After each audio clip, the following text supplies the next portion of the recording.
ਸਤਨਾਮ ਵਾਹਿਗੁਰੂ ਸਾਹਿਬ ਜੀ। ਮੈਂ ਨਾਹੀ ਕਛ ਹਉ ਨਾਹੀ, ਕਛ ਆਹੇ ਨਾ ਮੋਰਾ।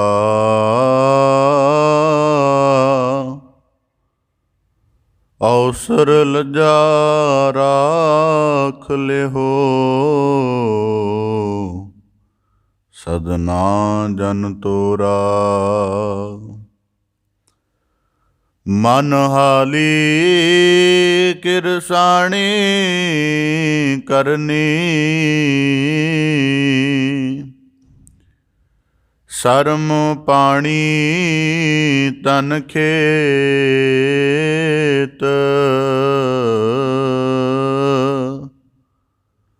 ਨਾਮ ਬੀਜ ਸੰਤੋਖ ਸੁਹਾਗਾ, ਰਖ ਗਰੀਬੀ ਵੇਸ। ਪਹਉ ਕਰਮ ਕਰ ਜਮਸੀ, ਸੇ ਕਰ ਭਾਗਠ ਦੇਖ।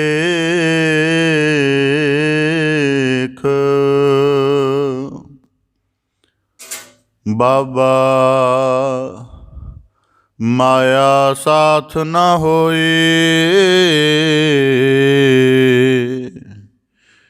ਇਨ ਮਾਇਆ ਜਗ ਮੋਹਿਆ।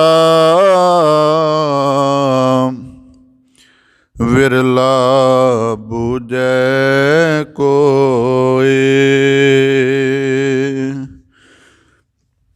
ਬੇਸੁਮਾਰ ਅਥਾਹ ਅਗਨਤ ਅਤੁਲੈ। ਜੋ ਬੁਲਾਵੋ ਤਿਉ ਨਾਨਕ ਦਾਸ ਬੋਲੇ। ਸਤਨਾਮ ਵਾਹਿਗੁਰੂ ਸਾਹਿਬ ਜੀ। ਕਬੀਰ ਥੂਨੀ ਪਾਈ ਥਿਤ ਪਈ, ਸਤਿਗੁਰ ਬੰਦੀ ਧੀਰ। ਕਬੀਰ ਹੀਰਾ ਬਣਜਿਆ, ਮਾਨ ਸਰੋਵਰ ਤੀਰ। ਕਬੀਰ ਹੀਰਾ ਬਣਜਿਆ, ਮਾਨ ਸਰੋਵਰ ਤੀਰ। ਵਾਹਿਗੁਰੂ ਜੀ ਕਾ ਖਾਲਸਾ, ਵਾਹਿਗੁਰੂ ਜੀ ਕੀ ਫਤਿਹ। ਧੰਨ ਧੰਨ ਸਤਿਗੁਰੂ ਗੁਰੂ ਗਰੀਬ ਨਿਵਾਜ, ਪਤਿਤ ਪਾਵਨ ਭਗਤ ਵਛਲ, ਕਿਰਪਾ ਨਿਧ ਦਇਆ ਨਿਧ ਸਤਿਗੁਰੂ ਸ੍ਰੀ ਗੁਰੂ ਗ੍ਰੰਥ ਸਾਹਿਬ ਜੀ ਦੀਨ ਦਇਆਲ ਪਾਤਸ਼ਾਹ, ਜਿਨ੍ਹਾਂ ਦੀ ਅਪਾਰ ਕਰੁਣਾ ਹੈ, ਅਥਾਹ ਮਿਹਰਮਤ ਹੈ, ਅਪਾਰ ਬਖਸ਼ਿਸ਼ ਹੈ ਸਤਿਗੁਰੂ ਸਾਹਿਬ ਜੀ ਦੀ, ਜੋ ਸਾਨੂੰ ਸਭ ਨੂੰ ਆਪਣੀ ਮਿਹਰ ਭਰੀ ਬਖਸ਼ਿਸ਼ ਭਰੀ ਨਦਰ ਕਰਕੇ ਆਪਣੀ ਪਾਵਨ ਪਵਿੱਤਰ ਚਰਨ ਸ਼ਰਨ ਹਜ਼ੂਰੀ ਦੇ ਵਿੱਚ ਸਤ ਸੰਗਤ ਰੂਪ ਵਿੱਚ ਜੁੜਨ ਦਾ, ਸਤਿਗੁਰੂ ਕੀ ਮਹਾਬਖਸ਼ਿਸ਼ ਸ਼ਬਦ ਦੀ ਸਾਧਨਾ ਦੇ ਨਾਲ ਜੁੜ ਕੇ ਆਪਣੇ ਜੀਵਨ ਦੀ ਗੁਰਮੁਖਾਂ ਵਾਲੀ ਘਾੜਤ ਕੱਢਣ ਦਾ, ਸਤਿਗੁਰੂ ਦੇ ਉਪਦੇਸ਼ ਦੁਆਰਾ ਸ਼ਬਦ ਦੀ ਕਮਾਈ ਕਰਕੇ ਸਾਚਾ ਧਨ ਨਾਮ ਧਨ ਸੰਚਣ ਦਾ ਅਵਸਰ ਬਖਸ਼ਿਸ਼ ਕਰਕੇ ਨਵਾਜ਼ਿਸ਼ ਕੀਤੀ ਹੈ ਜੀ। ਆਪ ਜੀ ਬੜੇ ਸੁਭਾਗਸ਼ਾਲੀ ਹੋ, ਜੋ ਸਤਿਗੁਰੂ ਕੀ ਬਖਸ਼ਿਸ਼ ਨੂੰ ਨਾਮ ਰਸ ਦੇ ਰੂਪ ਵਿੱਚ, ਗਿਆਨਮਈ ਰੂਪ ਦੇ ਵਿੱਚ ਮਾਨਣ ਦਾ, ਪ੍ਰਾਪਤ ਕਰਨ ਦਾ ਨਿਰਮਲ ਯਤਨ ਨਿਰੰਤਰ ਗੁਰੂ ਕਿਰਪਾ ਸਦਕਾ ਕਰਦੇ ਹੋ ਜੀ। ਭਗਤ ਸਿਰਮੌਰ ਭਗਤ ਕਬੀਰ ਸਾਹਿਬ ਜੀ ਤਿਨਾਂ ਦੇ ਪਾਵਨ ਉਚਾਰਨ ਸ਼ਲੋਕਾਂ ਦੀ ਆਪ ਜੀ ਲੜੀਵਾਰ ਵਿਆਖਿਆ ਸ਼ਰਵਣ ਕਰ ਰਹੇ ਹੋ ਜੀ। ਪਾਵਨ ਬਾਣੀ ਦੀ ਲੜੀਵਾਰ ਵਿਚਾਰ ਦੇ ਨਾਲ ਜੁੜਨ ਦਾ ਯਤਨ ਕਰੀਏ ਜੀ। ਵਿਚਾਰ ਪ੍ਰਾਰੰਭ ਕਰਨ ਤੋਂ ਪਹਿਲਾਂ ਬੜੇ ਅਦਬ ਸਹਿਤ ਉਚਾਰਨ ਕਰੋ ਜੀ। ਸਤਨਾਮ ਸ੍ਰੀ ਵਾਹਿਗੁਰੂ ਸਾਹਿਬ ਜੀ। ਕਬੀਰ ਥੂਨੀ ਪਾਈ ਚਿਤ ਪਈ, ਸਤਿਗੁਰ ਬੰਦੀ ਧੀਰ। ਲੜੀਵਾਰ ਸ਼ਲੋਕਾਂ ਦੇ ਅੰਤਰਗਤ ਭਗਤ ਕਬੀਰ ਸਾਹਿਬ ਜੀ ਨੇ ਇਸ ਤੋਂ ਪਹਿਲੇ ਸ਼ਲੋਕਾਂ ਦੇ ਵਿੱਚ ਬਖਸ਼ਿਸ਼ ਕਰਕੇ ਨਵਾਜ਼ਿਸ਼ ਕੀਤੀ ਸੀ ਕਿ ਜਦੋਂ ਮਨੁੱਖ ਭਾਵੇਂ ਜੀਵਨ ਦੇ ਵਿੱਚ ਕੋਈ ਖਾਸ ਸਮਰੱਥਾ, ਕੋਈ ਖਾਸ ਤਾਣ, ਕੋਈ ਖਾਸ ਵਸੀਲੇ ਮਨੁੱਖ ਕੋਲੋਂ ਨਾ ਹੋਣ, ਬੜੇ ਕੁਝ ਦੀ ਘਾਟ ਹੁੰਦਿਆਂ ਹੋਇਆਂ ਵੀ ਜੇ ਉਹ ਸੱਤ ਕਰਮਾਂ ਦੇ ਵੱਲ ਆਪਣਾ ਅਭਿਆਸ ਰੋਜ਼ਾਨਾ ਕਰਦਾ ਹੈ, ਰੋਜ਼ਾਨਾ ਗੁਰੂ ਸ਼ਬਦ ਦੀ ਸਾਧਨਾ ਦੇ ਨਾਲ ਆਪਣੇ ਜੀਵਨ ਦੇ ਪਰਮ ਮਨੋਰਥ ਦਾ ਪ੍ਰਾਪਤੀ ਦਾ ਯਤਨ ਕਰਦਾ ਹੈ, ਉਹ ਇਨਸਾਨ ਕਿਤਨੇ ਵੀ ਥੁੜਾਂ ਦੇ ਵਿੱਚ, ਕਿਤਨੀਆਂ ਵੀ ਘਾਟਾਂ ਦੇ ਸਹਿਤ ਹੋਵੇ, ਉਹ ਉੱਤਮ ਹੈ। ਪਰ ਜਿਨ੍ਹਾਂ ਪਾਸ ਤਮਾਮ ਵਸੀਲੇ ਹਨ, ਪਦਾਰਥ ਦੀ ਭਰਪੂਰਤਾ ਹੈ, ਸਮਰੱਥਾ ਦਾ ਉਹਨਾਂ ਪਾਸ ਬੜਾ ਵੱਡਾ ਪਸਾਰ ਹੈ, ਪਰ ਉਹਨਾਂ ਕੋਲੋਂ ਧਰਮ ਦੇ ਕਮਾਉਣ ਦਾ ਕੋਈ ਪ੍ਰਯੋਜਨ ਨਹੀਂ ਹੈ, ਤਾਂ ਉਹਨਾਂ ਦਾ ਇਹ ਸਾਰਾ ਕੁਝ ਵਿਅਰਥ। ਇਸ ਕਰਕੇ ਭਗਤ ਕਬੀਰ ਸਾਹਿਬ ਜੀ ਨੇ ਸੁਚੇਤ ਕੀਤਾ ਸੀ, ਉਹ ਮਾਂਗ ਸਵਾਰੈ ਵੇਖੈ ਕੋ। ਅਸੀਂ ਜੋ ਕੁਝ ਵੀ ਕਰਨਾ ਹੈ, ਉਸ ਸਾਰੇ ਦਾ ਮਰਕਜ਼ ਸਾਡਾ ਧਰਮ ਦੀ ਸਾਧਨਾ ਅਤੇ ਗੁਰੂ ਦੇ ਸ਼ਬਦ ਦੇ ਅਨੁਸਾਰ ਹੋ ਜਾਵੇ, ਇਹੀ ਸਾਡੇ ਸਾਰੇ ਕਰਮ ਦੀ ਸਫਲਤਾ ਹੈ। ਇਸ ਤਰ੍ਹਾਂ ਭਗਤ ਕਬੀਰ ਸਾਹਿਬ ਜੀ ਬਖਸ਼ਿਸ਼ ਕਰਦੇ ਹਨ।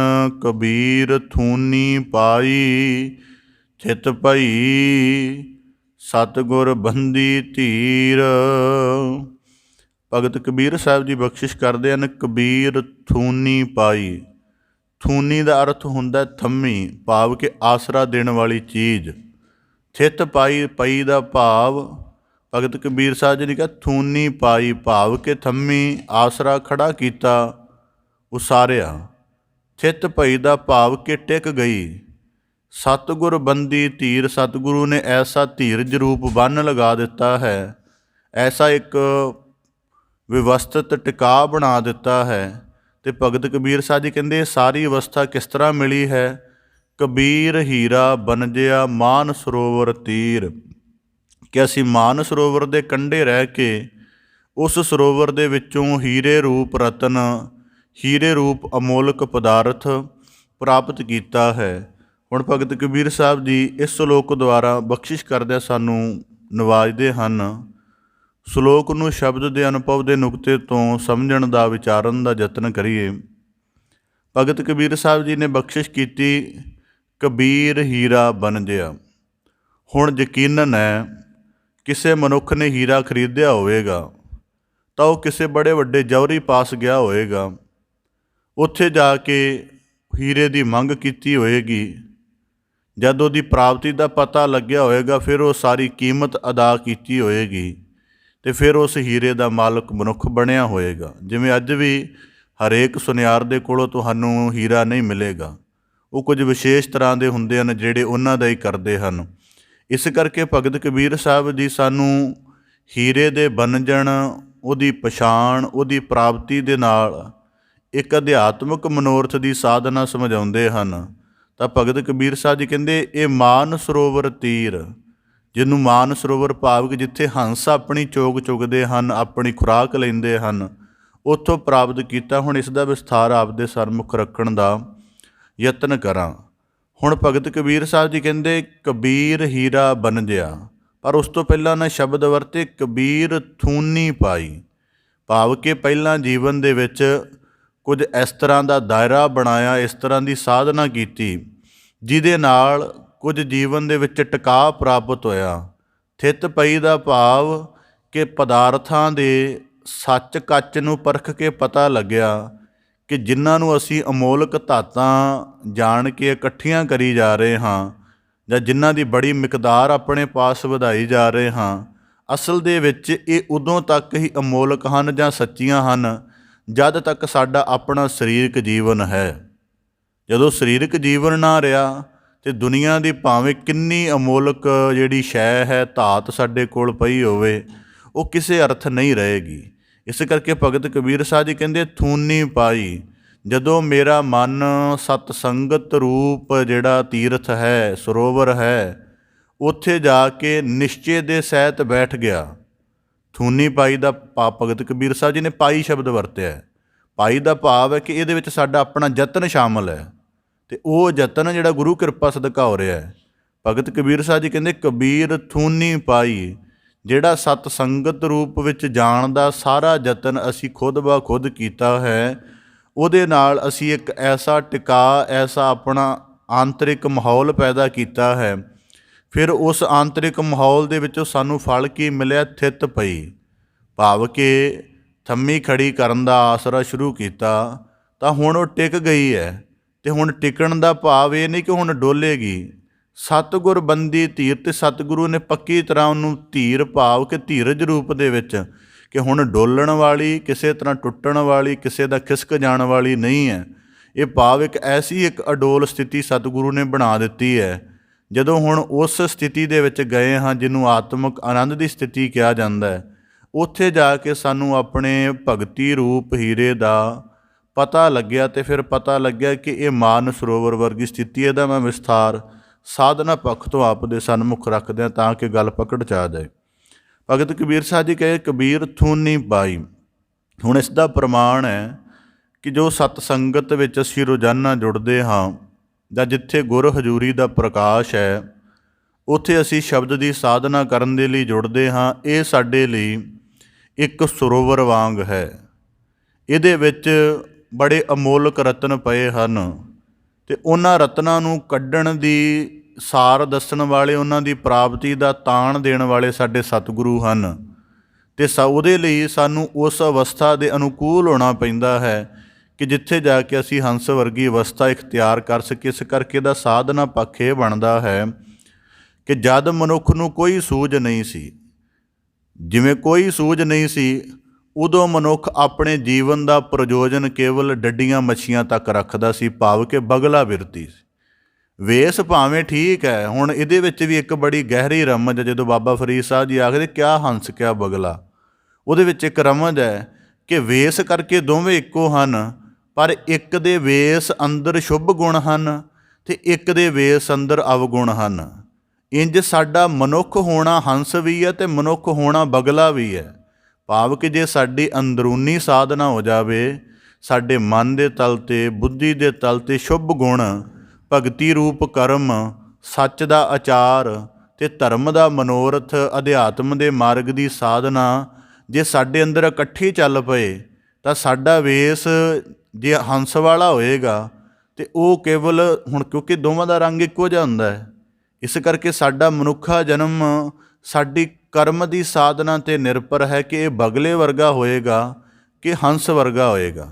ਇਸ ਕਰਕੇ ਜਦੋਂ ਅਸੀਂ ਆਪਣੇ ਛੋਟੇ ਰਸਾਂ ਦੇ ਵਿੱਚ, ਮਨ ਦੇ ਨੀਵੇਂਪਣ ਦੇ ਵਿੱਚ, ਜਾਂ ਆਪਣੀ ਮਲੀਨ ਜਿਹੜੀ ਚਿੱਤ ਸੁਰਤ ਹੈ, ਉਹਦੇ ਨਾਲ ਦੁਨਿਆਵੀ ਛੋਟੇ ਕੰਮਾਂ ਨੂੰ, ਪਾਪ ਰੂਪੀ ਕਰਮਾਂ ਨੂੰ, ਅਵਗੁਣੀ ਕਰਮਾਂ ਨੂੰ, ਅਧਰਮ ਦੇ ਕੰਮਾਂ ਨੂੰ, ਜਾਂ ਮਾਨਸਿਕ ਭਟਕਣ ਦੇ ਕੰਮਾਂ ਨੂੰ ਅਸੀਂ ਅੰਜਾਮ ਦਿੰਦੇ ਹਾਂ, ਉਦੋਂ ਸਾਡੀ ਬਗਲਾ ਬ੍ਰਿਤੀ ਹੁੰਦੀ ਹੈ। ਅਤੇ ਅਸੀਂ ਮਨੁੱਖ, ਵੇਸ ਸਾਡਾ ਉੱਜਲ ਹੈ, ਮਨੁੱਖ ਇੱਕੋ ਹੀ ਹੈ, ਪਰ ਉਹਦੀ ਬ੍ਰਿਤੀ ਨਿਰਣਾ ਕਰੇਗੀ ਕਿ ਉਹ ਹੰਸ ਬ੍ਰਿਤੀ ਦੇ ਸਹਿਤ ਹੈ ਕਿ ਬਗਲਾ ਬ੍ਰਿਤੀ ਦੇ ਸਹਿਤ।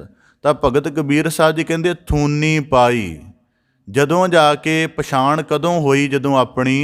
ਜਦੋਂ ਉਦਾਹਰਨ ਦੇ ਤੌਰ 'ਤੇ ਕਿ ਜਦੋਂ ਹੰਸ ਅਤੇ ਬਗਲੇ ਇਕੱਠੇ ਗਏ, ਸਤ ਸੰਗਤ ਦੇ ਵਿੱਚ ਜਾ ਕੇ ਦੋਵੇਂ ਬੈਠੇ, ਸਤ ਸੰਗਤ ਰੂਪ ਸਰੋਵਰ ਦੇ ਵਿੱਚ। ਜਦੋਂ ਹੰਸ ਨੇ ਇਸ਼ਨਾਨ ਕੀਤਾ, ਉਹਨੇ ਆਪਣੇ ਖੰਭ ਫੜਫੜਾਏ, ਉਹ ਚਿੱਟੇ ਰੰਗ ਦਾ ਹੀ ਰਿਹਾ, ਉਹਦੇ ਖੰਭਾਂ ਦਾ ਅੰਦਰੋਂ ਵੀ ਰੰਗ ਚਿੱਟਾ ਹੀ ਹੁੰਦਾ।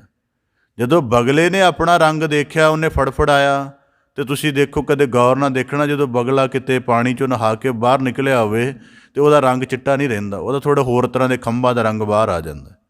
ਇਸ ਕਰਕੇ ਕਹਿੰਦੇ ਜਦੋਂ ਗੁਰੂ ਰੂਪ ਸ਼ਬਦ ਦੇ ਸਰੋਵਰ ਵਿੱਚ ਡੁੱਬੀ ਲਗਾਈ, ਉਦੋਂ ਪ੍ਰਤੀਤ ਹੋਈ ਕਿ ਅਸੀਂ ਕੌਣ ਹਾਂ। ਇਸ ਕਰਕੇ ਥੂਨੀ ਪਾਈ ਦਾ ਭਾਵ ਕਿ ਪਹਿਲਾਂ ਸਾਨੂੰ ਪ੍ਰਤੀਤ ਆਈ, ਪਹਿਲਾਂ ਸਾਨੂੰ ਮੁੱਖ ਗੱਲ ਪਤਾ ਲੱਗੀ ਕਿ ਅਸੀਂ ਕਿਸ ਤਰ੍ਹਾਂ ਦੇ ਹਾਂ। ਤਾਂ ਇਸ ਕਰਕੇ ਗੁਰੂ ਸਾਹਿਬ ਜੀ ਕਹਿੰਦੇ ਇਸ ਤਰ੍ਹਾਂ ਕਰਕੇ ਤਾਂ ਕਰਕੇ ਸਤਿਗੁਰੂ ਭਗਤ ਕਬੀਰ ਸਾਹਿਬ ਜੀ ਬਖਸ਼ਿਸ਼ ਕਰਦੇ, ਥੂਨੀ ਪਾਈ ਦਾ ਭਾਵ ਕਿ ਜਦੋਂ ਤੱਕ ਮਨੁੱਖ ਗੁਰੂ ਸੰਗਤ ਦੀ ਸ਼ਬਦ ਸਰੋਵਰ ਵਿੱਚ ਜਾ ਕੇ ਨਹੀਂ ਜੁੜਿਆ, ਉਹਨਾਂ ਚਿਰ ਉਹਨੂੰ ਆਪਣੀ ਪਛਾਣ ਹੀ ਨਹੀਂ ਆਈ, ਮੈਂ ਬਗਲਾ ਹਾਂ ਕਿ ਮੈਂ ਹੰਸ ਹਾਂ। ਫਿਰ ਇਸ ਕਰਕੇ ਜਦੋਂ ਉਹਨੇ ਪਹਿਲੀ ਦਫਾ ਇਸ ਗੱਲ ਨੂੰ ਜਾਣਿਆ ਤੇ ਫਿਰ ਪਤਾ ਲੱਗਾ ਕਿ ਬਗਲਾ ਹੋਣ ਦਾ ਇੱਕ ਨੁਕਸਾਨ ਹੈ ਕਿ ਹੰਸਾਂ ਦੀ ਸਭਾ ਦੇ ਵਿੱਚ ਸਤਿਕਾਰ ਨਹੀਂ ਪਾ ਸਕਦਾ, ਅਤੇ ਜਿਹੜੀ ਸਤ ਸੰਗਤ ਹੁੰਦੀ ਹੈ ਉਹ ਹੰਸਾਂ ਦਾ ਇਕੱਠ ਹੁੰਦੀ ਹੈ। ਉਹ ਵਿਵੇਕ ਬੁੱਧ ਵਾਲਿਆਂ ਦਾ, ਜਿਨ੍ਹਾਂ ਦੀ ਸੁਰਤ ਬੜੀ ਸ਼ਵੱਛ ਹੈ, ਬੜੀ ਉਚਾਈ ਵਾਲੀ ਹੈ, ਉਹਨਾਂ ਦੇ ਇਕੱਠ ਵਿੱਚ ਜਾ ਕੇ ਮੈਂ ਬਗਲੇ ਵਾਂਗ ਨਹੀਂ ਬੈਠ ਸਕਦਾ, ਜੋ ਮੇਰੀ ਬਿਰਤੀ ਬਗਲੇ ਵਰਗੀ ਰਹੇਗੀ। ਇਸ ਕਰਕੇ ਪਹਿਲੀ ਦਫਾ ਜਦੋਂ ਆਪਣੇ ਬਗਲਾ ਹੋਣ ਦੀ ਅਤੇ ਫਿਰ ਬਗਲਾ ਹੋਣ ਦੇ ਅਵਗੁਣਾਂ ਦੀ ਅਤੇ ਫਿਰ ਉਹਨਾਂ ਅਵਗੁਣਾਂ ਕਰਕੇ ਨਿਵਾਣ ਭਰੇ ਜੀਵਨ ਦੀ ਪਹਿਚਾਣ ਆਈ, ਤਾਂ ਭਗਤ ਕਬੀਰ ਸਾਹਿਬ ਜੀ ਕਹਿੰਦੇ ਥੂਨੀ ਪਾਈ। ਫਿਰ ਪਤਾ ਲੱਗਿਆ ਕਿ ਨਹੀਂ, ਹੁਣ ਇੱਥੇ ਟਿਕੇ ਹੀ ਰਹਿਣਾ ਚਾਹੀਦਾ। ਫਿਰ ਕਹਿੰਦੇ ਯਤਨ ਆਰੰਭ ਕੀਤਾ, ਥੂਨੀ ਪਾਈ ਦਾ ਭਾਵ ਫਿਰ ਸਮਝ ਆਈ। ਫਿਰ ਹੁਣ ਜਿਵੇਂ ਅਸੀਂ ਗਹਿਰੇ ਚਲੇ ਜਾਈਏ, ਕਹਿੰਦੇ ਜਿਵੇਂ ਜਿਵੇਂ ਥੂਨੀ ਪਾਈ ਗੁਰੂ ਦੇ ਸਰੋਵਰ ਦੇ ਵਿੱਚ ਗਹਿਰੇ ਉਤਰਦੇ ਗਏ, ਸ਼ਬਦ ਦੀ ਵਿਚਾਰ ਦੇ ਨਾਲ, ਸ਼ਬਦ ਦੇ ਅਭਿਆਸ ਦੇ ਨਾਲ, ਫਿਰ ਮਨ ਦੀਆਂ ਤਮਾਮ ਹਾਲਤਾਂ ਸਮਝ ਆਈਆਂ। ਪਹਿਲਾਂ ਸਮਝ ਆਇਆ ਕਿ ਅਸੀਂ ਅਵਗੁਣੀ ਹਾਂ, ਪਾਪੀ ਹਾਂ, ਜੁਆਰੀ ਹਾਂ, ਫਰੇਬੀ ਹਾਂ, ਅਧਰਮੀ ਹਾਂ, ਅਗਿਆਨੀ ਹਾਂ, ਭਟਕ ਰਹੇ ਹਾਂ। ਕਹਿੰਦੇ ਪਹਿਲਾਂ ਇਹ ਹਾਲਤਾਂ ਸਮਝ ਆਈਆਂ, ਪਰ ਬਾਅਦ ਦੇ ਵਿੱਚ ਸਮਝ ਆਇਆ ਵੀ ਇਹ ਸਾਰੀਆਂ ਹਾਲਤਾਂ ਕਿਸੇ ਇੱਕ ਖਾਸ ਕੇਂਦਰ ਤੋਂ ਪੈਦਾ ਹੁੰਦੀਆਂ ਨੇ।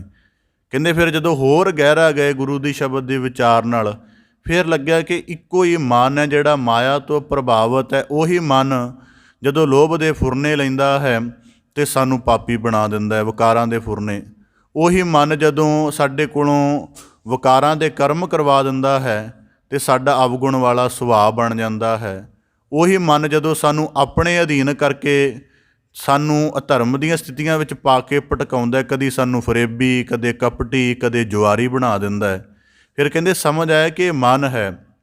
ਕਹਿੰਦੇ ਫਿਰ ਹੋਰ ਗਹਿਰੇ ਗਏ, ਫਿਰ ਹੋਰ ਸਮਝ ਆਈ ਕਿ ਇਹ ਇਕੱਲਾ ਮਨ ਨਹੀਂ ਹੈ, ਇਹਦਾ ਇੱਕ ਪਰਿਵਾਰ ਹੈ ਪੂਰਾ, ਕਿ 5 ਗਿਆਨ ਇੰਦਰੇ, 5 ਕਰਮ ਇੰਦਰੇ, ਅੱਖਾਂ, ਨੱਕ, ਕੰਨ, ਚਮੜੀ, ਹੱਥ, ਪੈਰ, ਇਹ ਸਾਰੇ ਇਹਦੇ ਨੌਕਰ ਨੇ ਅਤੇ ਇਹ ਇਹਨਾਂ ਦੁਆਰਾ ਆਪਣੀ ਹਕੂਮਤ ਚਲਾਉਂਦਾ। ਕਹਿੰਦੇ ਜਦੋਂ ਹੋਰ ਗਹਿਰੇ ਗਏ, ਫਿਰ ਜਾ ਕੇ ਪਤਾ ਲੱਗਾ ਕਿ ਅਸਲ ਮਨ ਵੀ ਨਹੀਂ, ਮਨ ਤੋਂ ਹੇਠਾਂ ਜਾ ਕੇ ਮਨ ਦੀ ਮਾਇਆ ਵਾਲੀ ਹਾਲਤ ਇਹ ਸਾਰਾ ਕੁਝ ਕਰਾਉਂਦੀ ਹੈ।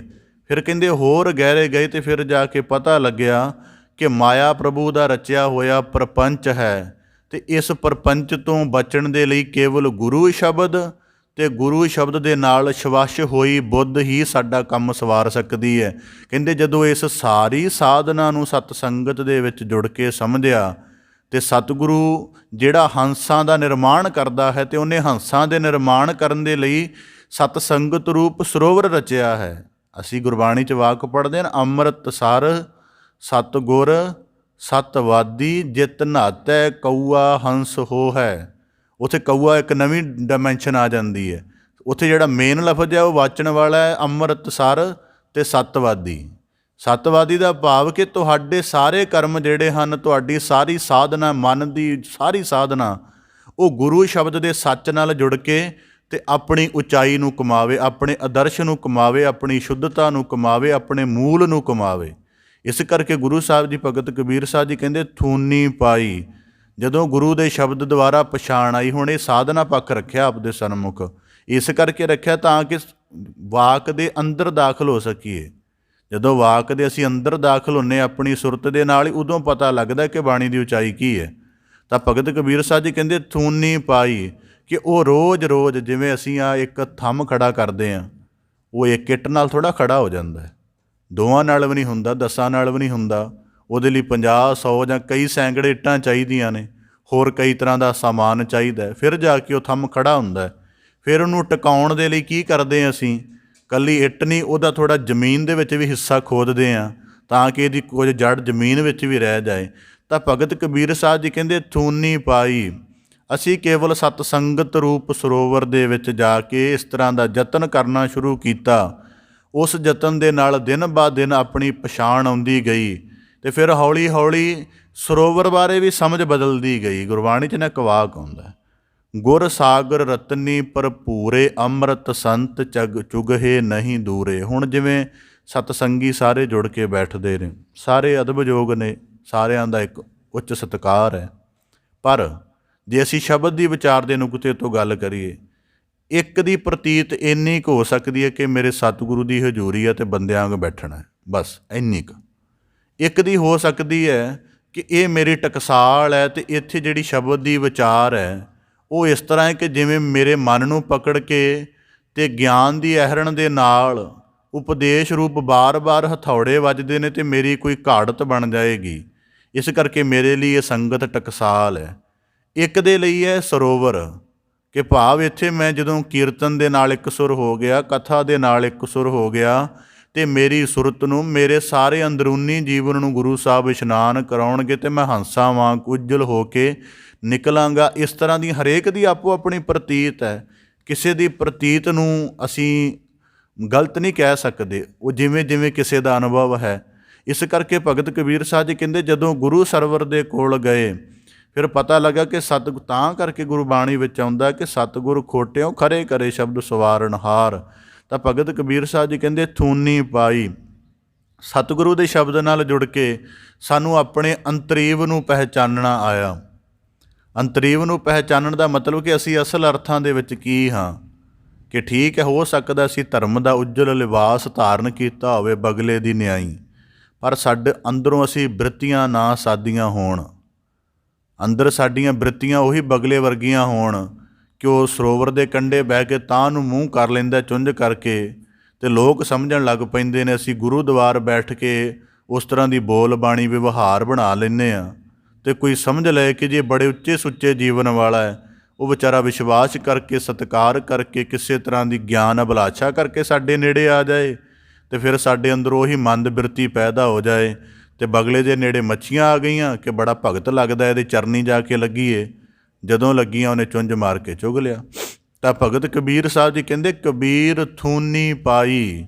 ਇਸ ਕਰਕੇ ਜਦੋਂ ਤਾਂ ਕਰਕੇ ਹੁਣ ਮੈਂ ਇੱਕ ਨੁਕਤਾ ਆਪਦੇ ਸਨਮੁਖ ਰੱਖਿਆ ਕਿ ਸਤ ਸੰਗਤ ਦੇ ਵਿੱਚ ਇੱਕ ਤਾਂ ਚਲੋ ਸੁਭਾਵਿਕ ਡਿਊਟੀ ਦੇ ਨੁਕਤੇ ਤੋਂ ਤੁਸੀਂ ਮੈਨੂੰ ਗਿਆਨੀ ਕਹਿ ਦੋਗੇ, ਪਰ ਆਉਣ ਵਾਲੇ ਪਰਮ ਗਿਆਨੀ ਹਨ, ਕਿਉਂਕਿ ਉਹਨਾਂ ਨੇ ਅਸਲ ਦੇ ਵਿੱਚ ਜਿਵੇਂ ਹੁਣ ਇੱਕ ਦੁਕਾਨਦਾਰ ਸੌਦਾ ਰੱਖ ਲੈਂਦਾ ਆਪਣੀ ਦੁਕਾਨ 'ਤੇ, ਜੀ ਮੇਰੀ ਦੁਕਾਨ 'ਤੇ ਆਹ ਸੌਦਾ ਹੈ, ਪਰ ਖਰੀਦਣ ਵਾਲਿਆਂ ਕੋਲੋਂ ਵੀ ਤਾਂ ਇੱਕ ਬੁੱਧੀ ਹੁੰਦੀ ਹੈ। ਖਰੀਦਣ ਵਾਲੇ ਵੀ ਦੱਸ ਦਿੰਦੇ ਨੇ ਕਿ ਤੇਰੀ ਚੀਜ਼ ਕਿੰਨੀ ਕੁ ਸ਼ੁੱਧ ਹੈ। ਇਸ ਕਰਕੇ ਜਿਹੜਾ ਸਤ ਸੰਗਤ ਵਿੱਚ ਆ ਰਿਹਾ ਬੰਦਾ ਹੈ, ਜੇ ਅੱਜ ਦੇ ਸ਼ਬਦ ਦੇ ਅਨੁਸਾਰ ਦੇਖੀਏ ਤਾਂ ਉਹ ਪਰਮ ਗਿਆਨੀ ਹੋਣਾ ਚਾਹੀਦਾ ਹੈ ਕਿ ਉਹਨੂੰ ਪਤਾ ਹੋਵੇ ਕਿ ਗਿਆਨ ਦੀ ਕਿਹੜੀ ਗੱਲ ਉੱਥੇ ਹੋ ਰਹੀ ਅਤੇ ਕਿੰਨੀ ਕੁ ਚੰਗੀ ਹੋ ਰਹੀ ਅਤੇ ਕਿੰਨੀ ਕੁ ਅਪਣਾਉਣ ਯੋਗ ਹੈ ਅਤੇ ਕਿੰਨੀ ਕੁ ਸ਼ੁੱਧ ਹੈ। ਇਸ ਕਰਕੇ ਭਗਤ ਕਬੀਰ ਸਾਹਿਬ ਜੀ ਕਹਿੰਦੇ ਕਬੀਰ ਥੂਨੀ ਪਾਈ। ਰੋਜ਼ਾਨਾ ਗੁਰੂ ਸ਼ਬਦ ਸਰਵਰ ਦੇ ਵਿੱਚ ਜਾ ਕੇ ਜੁੜੇ, ਉੱਥੇ ਜਦ ਜਿਉਂ-ਜਿਉਂ ਗਹਿਰਾ ਇਸ਼ਨਾਨ ਕਰਦੇ ਗਏ ਸਾਡਾ ਅੰਦਰਲਾ ਉਜਲਾਪਣ ਬਾਹਰ ਆਉਂਦਾ ਗਿਆ ਅਤੇ ਜਿਹੜੀ ਬਗਲੇ ਵਾਲੀ ਪ੍ਰਤੀਤ ਵਿਸਰ ਗਈ। ਹੁਣ ਬਗਲੇ ਵਾਲੀ ਪ੍ਰਤੀਤ ਵਿਸਰਨ ਦਾ ਮਤਲਬ ਕੀ ਹੈ ਕਿ ਸਭ ਤੋਂ ਪਹਿਲਾਂ ਹਿਰਦੇ ਅੰਦਰ ਕਪਟ ਗਿਆ। ਕਪਟ ਦਾ ਇਹ ਬੜਾ ਵੱਡਾ ਅਵਗੁਣ ਹੈ। ਇਸ ਗੱਲ ਨੂੰ ਅਸੀਂ ਕਦੀ ਘੱਟ ਵਾਚਦੇ ਹਾਂ। ਅਸੀਂ ਤਾਂ ਸਿਰਫ ਕਪਟ ਨੂੰ ਇੰਨਾ ਕੀ ਸਮਝਦੇ ਹਾਂ ਕਿ ਕਿਸੇ ਨੂੰ ਧੋਖੇ 'ਚ ਰੱਖਣਾ ਇਹ ਕਪਟ ਹੁੰਦਾ ਹੈ, ਪਰ ਨਹੀਂ। ਅਲਗ ਜਾਲੀ ਸਾਹਿਬ ਨੇ ਤਾਂ ਬੜਾ ਵੱਡਾ ਸੂਤਰ ਦੱਸਿਆ ਹੋਇਆ ਕਿ ਜਦੋਂ ਤੁਹਾਡਾ ਅੰਦਰੂਨੀ ਅਤੇ ਬਾਹਰੀ ਜੀਵਨ, ਜੋ ਤੁਹਾਡੇ ਅੰਦਰ ਦਾ ਖਿਆਲ ਹੈ ਉਹੀ ਤੁਹਾਡੇ ਬਾਹਰੀ ਕਰਮ ਦੇ ਵਿੱਚ ਬਿਲਕੁਲ ਇਨ ਟਿਊਨ ਨਹੀਂ ਹੋ ਜਾਂਦਾ ਅੰਦਰੋਂ ਬਾਹਰੋਂ, ਅਤੇ ਤੁਹਾਡੇ ਅੰਦਰ ਨੇਕੀ ਦੀ ਨੀਅਤ ਨਹੀਂ ਉਤਰਦੀ, ਉਹਨਾਂ 'ਚ ਤੁਸੀਂ ਕਪਟ ਤੋਂ ਨਹੀਂ ਰਹਿਤ ਹੋ ਸਕਦੇ। ਅੱਜ ਦੇਖੀ ਤਾਂ ਬੰਦੇ ਬੜੇ ਹੋਰ ਜਿਹੇ ਤਰੀਕਿਆਂ ਨਾਲ ਚੱਲ ਰਹੇ ਹੁੰਦੇ ਨੇ। ਇਸ ਕਰਕੇ ਭਗਤ ਕਬੀਰ ਸਾਹਿਬ ਜੀ ਕਹਿੰਦੇ ਥੂਨੀ ਪਾਈ, ਫਿਰ ਬਗਲਾ ਬ੍ਰਿਤੀ ਦਾ ਨਿਵਾਰਨ ਹੋ ਜਾਂਦਾ, ਬੰਦੇ ਅੰਦਰੋਂ ਕਪਟ ਦੂਰ ਹੋਣਾ ਸ਼ੁਰੂ ਹੋ ਜਾਂਦਾ। ਫਿਰ ਕਪਟ ਦੇ ਨਾਲ ਜਿਹੜੇ ਹੋਰ ਤਰ੍ਹਾਂ, ਕਪਟ ਦੇ ਨਾਲ ਹੀ ਬੜਾ ਕੁਝ ਜੁੜਿਆ ਹੁੰਦਾ ਹੈ। ਫਿਰ ਉਹਦੇ ਨਾਲ ਵਿਕਾਰਾਂ ਦੇ ਕਈ ਭਾਵ ਜੁੜੇ ਹੁੰਦੇ ਹਨ ਕਿ ਉਹ ਲੋਭ ਕਰਕੇ, ਕਾਮ ਕਰਕੇ, ਉਹ ਵੀ ਨਾਲੇ ਜਾਂਦੇ ਰਹਿੰਦੇ ਹਨ। ਇਸ ਕਰਕੇ ਗੁਰਬਾਣੀ ਵਿੱਚ ਆਉਂਦਾ ਅੰਤਰ ਕਪਟ ਚੁਕਾਵੋ ਮੇਰੇ ਗੁਰਸਿੱਖੋ, ਕਿ ਜੇ ਅੰਦਰੋਂ ਕੁਝ ਕੱਢਣਾ ਹੈ ਬਾਹਰ ਤਾਂ ਉਹ ਕਪਟ ਕੱਢੋ। ਤਾਂ ਕਰਕੇ ਭਗਤ ਕਬੀਰ ਸਾਹਿਬ ਜੀ ਕਹਿੰਦੇ ਥੂਨੀ ਪਾਈ ਥਿਤ ਪਈ, ਰੋਜ਼ਾਨਾ ਗੁਰੂ ਸ਼ਬਦ ਦੇ ਸਰੋਵਰ ਵਿੱਚ ਜਾ ਕੇ ਡੁੱਬੀ ਲਗਾਈ। ਜਿਵੇਂ ਜਿਵੇਂ ਜਿੰਨੀ ਗਹਿਰੀ ਡੁੱਬੀ ਲਗਾਉਂਦੇ ਗਏ ਉਵੇਂ ਉਵੇਂ ਆਪਣਾ ਸੱਚ ਨਜ਼ਰ ਆਉਂਦਾ ਗਿਆ ਅਤੇ ਫਿਰ ਪਤਾ ਲੱਗਿਆ ਕਿ ਸਾਡਾ ਅਸਲ ਤਾਂ ਹੰਸ ਹੋਣਾ ਹੈ ਅਤੇ ਹੰਸ ਹੋਣ ਦੇ ਲਈ ਇਸ ਸਰੋਵਰ ਦੇ ਨੇੜੇ ਰਹਿਣਾ ਪਏਗਾ। ਮਤਲਬ ਸ਼ਬਦ ਦੀ ਵਿਚਾਰ ਦੇ ਨਾਲ ਹਰ ਦਮ ਜੁੜੇ ਰਹਿਣਾ ਪਏਗਾ।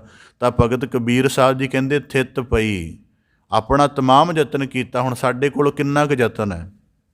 ਇੰਨਾ ਕੁ ਯਤਨ ਤਾਂ ਸਾਡੇ ਸਾਰਿਆਂ ਕੋਲ ਹੈ ਨਾ ਕਿ ਗੁਰੂ ਸ਼ਬਦ ਦੀ ਗਿਆਨ ਦੀ ਵਿਚਾਰ ਹੁੰਦੀ ਹੈ।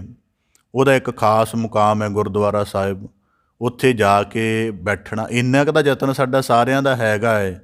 ਇੰਨਾ ਯਤਨ ਅਸੀਂ ਕਰਨਾ ਅਤੇ ਨਾਲ ਇੱਕ ਗਿਆਨ ਪ੍ਰਾਪਤੀ ਦੀ, ਇੱਕ ਵਿਸ਼ਵਾਸ ਦੀ ਭਾਵਨਾ ਰੱਖਣੀ। ਇਸ ਕਰਮ ਦੇ ਨਾਲ ਭਗਤ ਕਬੀਰ ਸਾਹਿਬ ਜੀ ਕਹਿੰਦੇ ਥਿਤ ਪਈ। ਥਿਤ ਪਈ ਦਾ ਭਾਵ ਕਿ ਹੁਣ ਭਟਕਣ ਮੁੱਕ ਗਈ ਹੈ।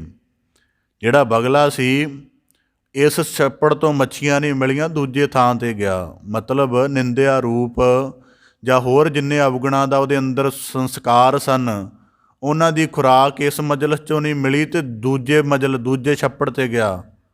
ਦੂਜੇ ਤੋਂ ਨਹੀਂ ਮਿਲੀ, ਤੀਜੇ 'ਤੇ ਗਿਆ।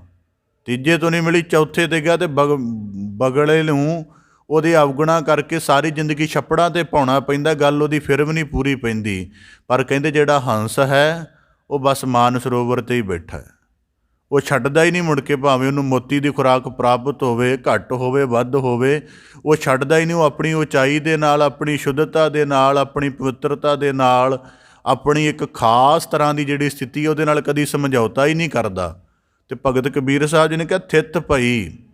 ਮੈਂ ਪਹਿਲਾਂ ਇੱਕ ਨੁਕਤਾ ਅਰਜ਼ ਕੀਤਾ ਕਿ ਜਿਹੜੇ ਆਉਣ ਵਾਲੇ ਹਨ ਉਹ ਵੀ ਪਰਮ ਗਿਆਨੀ ਹੋਣੇ ਚਾਹੀਦੇ ਨੇ। ਉਹਦਾ ਭਾਵ ਕੀ ਹੈ ਕਿ ਉਹਨਾਂ ਦੀ ਸੁਰਤ ਗੁਰੂ ਦੇ ਸ਼ਬਦ ਨੂੰ ਇੰਨੇ ਉੱਚੇ ਪੱਧਰ 'ਤੇ ਜਾ ਕੇ ਗ੍ਰਹਿਣ ਕਰੇ। ਉਹ ਮਾੜੇ ਮੋਟੇ ਖਿਆਲਾਂ ਨਾਲ ਤਾਂ ਚਲੋ ਦੁਨਿਆਵੀ ਲੈਕਚਰ ਪੂਰੇ ਹੁੰਦੇ ਨੇ, ਪਰ ਕਥਾ ਦੇ ਵਿੱਚ ਜੇ ਸਾਨੂੰ ਕਥਾ ਦਾ ਡਿਸਕੋਰਸ ਆਮ ਮਨ ਦੀ ਹਾਲਤ ਤੋਂ, ਆਮ ਬੁੱਧੀ ਦੀ ਹਾਲਤ ਤੋਂ ਥੋੜ੍ਹਾ ਉੱਪਰ ਨਹੀਂ ਚੁੱਕਦਾ ਤਾਂ ਉਹ ਕਥਾ ਦਾ ਡਿਸਕੋਰਸ ਨਹੀਂ ਹੋ ਸਕਦਾ। ਕਿਉਂਕਿ ਅਸੀਂ ਤਾਂ ਕਹਿ ਰਹੇ ਹਾਂ ਵੀ ਗੁਰ ਸਾਗਰ ਰਤਨੀ ਭਰਪੂਰੇ। ਜਿਵੇਂ ਬੰਦੇ ਦੇ ਸਰੀਰ 'ਤੇ ਜਲ ਲੱਗੇ ਤਾਂ ਝੱਟ ਹੀ ਪਤਾ ਲੱਗ ਜਾਂਦਾ ਹੈ ਕਿ ਜਲ ਦੇ ਵਿੱਚ ਠੰਡਕ ਹੈ, ਜਲ ਦੇ ਵਿੱਚ ਇੱਕ ਸੀਤਲਤਾ ਹੈ, ਜਲ ਸਾਨੂੰ ਉਜਲਾ ਕਰਨ ਵਾਲਾ ਹੈ, ਸਾਡੀ ਮੈਲ ਹਟਾਉਣ ਵਾਲਾ ਹੈ। ਅਤੇ ਜੇ ਗੁਰੂ ਸ਼ਬਦ ਦੀ ਕਥਾ ਦੇ ਨਾਲ ਜੁੜ ਕੇ ਬੰਦੇ ਨੂੰ ਆਪਣੇ ਮਨ ਦੀ, ਆਪਣੀ ਬੁੱਧੀ ਦੀ, ਆਪਣੇ ਜੀਵਨ ਦੀ ਉੱਚੀ ਹਾਲਤ ਨਾਲ ਸਮਝ ਆਈ ਤਾਂ ਉਹ ਕਥਾ ਦਾ ਡਿਸਕੋਰਸ ਨਹੀਂ ਹੋ ਸਕਦਾ। ਤਾਂ ਭਗਤ ਕਬੀਰ ਸਾਹਿਬ ਜੀ ਕਹਿੰਦੇ ਥਿਤ ਪਈ। ਹੁਣ ਕਹਿੰਦੇ ਇਸ ਕਰਕੇ ਗੁਰੂ ਸ਼ਬਦ ਨਾਲ ਰੋਜ਼ਾਨਾ ਜੁੜੇ ਹਾਂ ਅਤੇ ਰੋਜ਼ਾਨਾ ਅੰਦਰ ਖਿਆਲ ਆਉਣੇ ਸ਼ੁਰੂ ਹੋ ਗਏ ਨੇ। ਸੋਠ ਰਾਗ ਦੇ ਵਿੱਚ ਸ਼ਬਦ ਆਉਂਦਾ ਹੈ, ਭਗਤ ਗੁਰੂ ਸਾਹਿਬ ਜੀ ਬਖਸ਼ਿਸ਼ ਕਰਦੇ ਹਨ, ਲਾਏ ਚਿੱਤ ਕਰ ਚਾਕਰੀ, ਮਨ ਨਾਮ ਕਰ ਕੰਮ, ਬਨ ਬਦੀਆ ਕਰ ਧਾਵਣੀ, ਤਾਂ ਕੋ ਆਖੈ ਧਨ। ਕਿ ਜਿਹੜੇ ਬਦੀ ਰੂਪ ਫੁਰਨੇ ਨੇ ਉਹਨਾਂ ਨੂੰ ਰੋਜ਼ ਫੜ ਕੇ ਕੁੱਟਣਾ, ਰੋਜ਼ ਉਹਨਾਂ ਨੂੰ ਖਤਮ ਕਰਨਾ। ਤਾਂ ਭਗਤ ਕਬੀਰ ਸਾਹਿਬ ਜੀ ਉਹਦੇ ਵਿੱਚ ਹੀ ਸ਼ਬਦ ਵਿੱਚ ਜ਼ਿਕਰ ਆਉਂਦਾ ਹੈ, ਖਰਚ ਬੰਨ ਚੰਗਿਆਈਆਂ ਮਤ ਮਨ ਜਾਣੇ, ਕੱਲ ਕਿ ਚੰਗਿਆਈ ਰੂਪ ਆਚਰਣ ਆਪਣੇ ਪੱਲੇ ਬੰਨ, ਸ਼ੁਭ ਕਰਮਾਂ ਰੂਪ ਜਿਹੜੀ ਰਾਸ ਹੈ ਉਹਨੂੰ ਪੱਲੇ ਕਰ, ਭਗਤੀ ਰੂਪ ਨਿਰਣੇ ਆਪਣੇ ਹਿਰਦੇ ਅੰਦਰ ਵਸਾ। ਤਾਂ ਭਗਤ ਕਬੀਰ ਸਾਹਿਬ ਜੀ ਕਹਿੰਦੇ ਥਿਤ ਪਈ। ਸਤਿਗੁਰੂ ਦੀ ਕਿਰਪਾ ਨਾਲ ਆਪਣੇ ਬਗਲੇ ਹੋਣ ਦੀ ਪਛਾਣ ਆ ਗਈ। ਫਿਰ ਸਤਿਗੁਰੂ ਦੀ ਸ਼ਬਦ ਦੇ ਨਾਲ ਜੇ ਵੇਸ ਉਜਲਾ ਮਿਲ ਗਿਆ ਅਤੇ ਵੇਸ ਦੇ ਅੰਦਰੋਂ ਜਿਹੜੀਆਂ ਅਧਰਮੀ ਬਿਰਤੀਆਂ ਸਨ, ਵਿਕਾਰੀ ਬਿਰਤੀਆਂ ਸਨ, ਉਹਨਾਂ ਨੂੰ ਬਾਹਰ ਕੱਢ ਦਿੱਤਾ। ਅਤੇ ਕੱਢਣ ਦੇ ਨਾਲ ਹੁਣ ਵੇਸ ਵੀ ਉਜਲਾ ਹੈ ਅਤੇ ਮਨ ਵੀ ਉਜਲਾ ਹੋ ਗਿਆ। ਤਾਂ ਭਗਤ ਕਬੀਰ ਸਾਹਿਬ ਜੀ ਕਹਿੰਦੇ ਅੱਗੇ ਸਤਿਗੁਰੂ ਦੀ ਕਿਰਪਾ ਹੋਈ। ਸਤਿਗੁਰ ਬੰਦੀ ਧੀਰ। ਹੁਣ ਜਦੋਂ ਸਤਿਗੁਰੂ ਸਾਹਿਬ ਜੀ ਨੇ ਬੰਦੀ ਧੀਰ ਸ਼ਬਦ ਕਿਹਾ ਹੈ ਤਾਂ ਉਹਦਾ ਭਾਵ ਹੈ ਕਿ ਜਿਹੜਾ ਅਸੀਂ ਯਤਨ ਕੀਤਾ, ਸਤ ਸੰਗਤ ਦੇ ਵਿੱਚ ਜਾ ਕੇ ਸਾਰੀ ਸਾਧਨਾ ਕੀਤੀ, ਉਸ ਸਾਧਨਾ ਦੇ ਨਾਲ ਜਿੰਨੀ ਕੁ ਸਾਨੂੰ ਸਮਝ ਆ ਗਈ, ਜਿੰਨਾ ਕੁ ਸਾਡੀ ਅਵਸਥਾ ਬਣ ਗਈ, ਸਤਿਗੁਰੂ ਨੇ ਆਪਣੀ ਮਿਹਰ ਕਰਕੇ ਉਹਨੂੰ ਟਿਕਾ ਦਿੱਤਾ। ਟਿਕਾਉਣ ਦਾ ਮਤਲਬ ਕੀ ਹੁੰਦਾ ਹੈ? ਹੁਣ ਉਦਾਹਰਨ ਦੇ ਤੌਰ 'ਤੇ ਅਸੀਂ ਸ਼ਬਦ ਦੀ ਵਿਚਾਰ ਸੁਣਦੇ ਹਾਂ, ਉਹਦੇ ਨਾਲ ਜੁੜ ਕੇ ਗੁਰੂ ਸ਼ਬਦ ਦੇ ਰਹੱਸ ਤੋਂ ਜਾਣੂ ਹੁੰਦੇ ਹਾਂ। ਹੁਣ ਇਸ ਰਹੱਸ ਤੋਂ ਜਾਣੂ ਹੋ ਜਾਣਾ ਅਤੇ ਇਹ ਸਾਡੇ ਅਨੁਭਵ ਦੇ ਵਿੱਚ ਢਲ ਜਾਵੇ, ਇਹ ਸਤਿਗੁਰੂ ਦੀ ਕਿਰਪਾ ਦੇ ਉੱਪਰ ਹੀ ਹੈ। ਜੇ ਆਪਣੇ ਵੱਸ ਹੋਵੇ ਤਾਂ ਜਿਹੜੇ ਕਥਾ ਵਾਚਕ ਉਹ ਦੁਨੀਆ ਦੇ ਸਭ ਤੋਂ ਚੰਗੇ ਬੰਦੇ ਹੀ ਹੋਣ, ਪਰ ਨਹੀਂ। ਇਸ ਕਰਕੇ ਤਾਂ ਕਰਕੇ ਭਗਤ ਕਬੀਰ ਸਾਹਿਬ ਜੀ ਨੇ ਕਿਹਾ ਸਤਿਗੁਰ ਬੰਦੀ ਧੀਰ, ਕਿ ਠੀਕ ਹੈ ਮੈਂ ਗਿਆਨ ਦੀ ਸਾਧਨਾ ਦੇ ਨਾਲ ਆਪਣੇ ਮਨ ਦੀ, ਆਪਣੇ ਜੀਵਨ ਦੀ ਸਮੁੱਚੀ ਹਾਲਤ ਨੂੰ ਵਾਚ ਲਿਆ ਅਤੇ ਉਹਨੂੰ ਥੋੜ੍ਹਾ ਕਰਮ ਵਾਲੇ ਪਾਸੇ ਵੀ ਤੋਰਿਆ, ਪਰ ਉਹ ਪੂਰੀ ਤਰ੍ਹਾਂ ਕਰਮ ਬਣ ਜਾਏ ਇਹਦੇ ਲਈ ਸਤਿਗੁਰੂ ਦੀ ਕਿਰਪਾ ਜ਼ਰੂਰੀ ਹੈ। ਇਸ ਕਰਕੇ ਭਗਤ ਕਬੀਰ ਸਾਹਿਬ ਜੀ ਕਹਿੰਦੇ ਸਤਿਗੁਰ ਬੰਦੀ ਧੀਰ, ਥੂਨੀ ਪਾਈ, ਭਾਵ ਆਪਣਾ ਯਤਨ, ਸਮਾਂ ਅਰਪਣ ਸਾਰਾ ਕੁਝ ਕੀਤਾ ਅਤੇ ਉਹਦੇ ਵਿੱਚੋਂ ਆਪਣੀਆਂ ਸਾਰੀਆਂ, ਕਿਉਂਕਿ ਆਰੰਭ ਵਿੱਚ ਜ਼ਿਕਰ ਮੈਂ ਆਪਦੇ ਸਨਮੁਖ ਕਰ ਚੁੱਕਾ ਹਾਂ ਕਿ ਜਦੋਂ ਅਸੀਂ ਗੁਰੂ ਸ਼ਬਦ ਸਰਵਰ ਨਾਲ ਜੁੜਦੇ ਹਾਂ ਅਤੇ ਕੀ ਹਾਲਤ ਸਾਡੀ ਵਾਪਰਦੀ ਹੈ ਅਤੇ ਫਿਰ ਕਿਵੇਂ ਸਾਨੂੰ ਹੰਸ ਵਾਲਾ ਉਜਲਾ ਜੀਵਨ ਪਤਾ ਲੱਗਦਾ ਹੈ। ਤਾਂ ਭਗਤ ਕਬੀਰ ਸਾਹਿਬ ਜੀ ਕਹਿੰਦੇ ਸਤਿਗੁਰ ਬੰਦੀ ਧੀਰ। ਹੁਣ ਸਤਿਗੁਰੂ ਨੇ ਟਿਕਾ, ਬੰਦੀ ਧੀਰ ਦੇ ਲੱਛਣ ਕੀ ਹੁੰਦੇ ਹਨ ਇਹ ਵੀ ਪਤਾ ਲੱਗ ਜਾਏ ਕਿ ਸਤਿਗੁਰੂ ਨੇ ਸਾਡੇ ਉੱਪਰ ਕਿਰਪਾ ਕਰਕੇ ਸਾਡੇ ਜੀਵਨ ਦੀ ਧੀਰਜ ਬੰਧਾ ਦਿੱਤੀ। ਇਹਦੇ ਕੀ ਲੱਛਣ ਹਨ? ਬੰਦਾ ਪੁੱਛੇਗਾ। ਪਹਿਲਾ ਲੱਛਣ ਹੈ ਕਿ ਮਨੁੱਖ ਦੇ ਅੰਦਰ ਏਕੇ ਦੀ ਪ੍ਰਤੀਤ ਆਉਂਦੀ। ਏਕੇ ਦੀ ਪ੍ਰਤੀਤ ਦਾ ਮਤਲਬ ਹੈ, ਅਸੀਂ ਦੁਨੀਆ ਵਿੱਚ ਦੇਖਦੇ ਹਾਂ ਅਨੇਕਾਂ ਰੰਗ ਨੇ, ਅਨੇਕਾਂ ਰੂਪ ਨੇ, ਅਨੇਕਾਂ ਆਕਾਰ ਨੇ, ਇੱਥੋਂ ਤੱਕ ਕਿ ਅਨੇਕਾਂ ਮਜ਼ਹਬ ਨੇ, ਅਨੇਕਾਂ ਬੋਲੀਆਂ ਨੇ। ਇਹਨਾਂ ਸਾਰਿਆਂ ਦੇ ਵਰਤਾਰੇ ਵਿੱਚ ਰਹਿ ਕੇ ਇੱਕੋ ਸੱਤ ਪਰਮੇਸ਼ਰ ਨੂੰ ਜਾਣਨਾ, ਇਹਨੂੰ ਏਕੇ ਦੀ ਪ੍ਰਤੀਤ ਕਹਿੰਦੇ ਹਨ। ਜਿਨ੍ਹਾਂ ਨੂੰ ਇਹ ਆਉਂਦੀ ਹੈ ਉਹੀ ਸਤਸੰਗੀ ਹਨ, ਮਤਲਬ ਸੱਤ ਦੇ ਨਾਲ ਜੁੜੇ ਰਹਿਣ ਵਾਲੇ। ਤਾਂ ਭਗਤ ਕਬੀਰ ਸਾਹਿਬ ਜੀ ਕਹਿੰਦੇ ਸਤਿਗੁਰ ਬੰਦੀ ਧੀਰ ਦਾ ਪਹਿਲਾ ਲੱਛਣ ਕੀ ਹੈ? ਮਨੁੱਖ ਦੇ ਅੰਦਰ ਏਕੇ ਦਾ ਭਾਵ ਵਿਸਰਦਾ ਹੈ। ਉਹ ਟੋਟੈਲਿਟੀ ਨੂੰ ਭਾਵੇਂ ਮਲਟੀ ਡਿਮੈਂਸ਼ਨਲ ਰੂਪ 'ਚ ਦੇਖਦਾ ਹੈ, ਪਰ ਉਹਨੂੰ ਇੱਕ ਨੁਕਤੇ 'ਤੇ ਫੇਰ ਲੈ ਆਉਂਦਾ ਹੈ। ਭਾਵ ਕਿ ਉਹ ਕਾਲਾ ਚਿੱਟਾ ਵੱਖਰਾ ਦੇਖਦਾ ਹੈ, ਪਰ ਉਹ ਮੂਲ ਦੇਖਦਾ ਹੈ ਕਿ ਉਹ ਬੇਰੰਗ ਹੈ।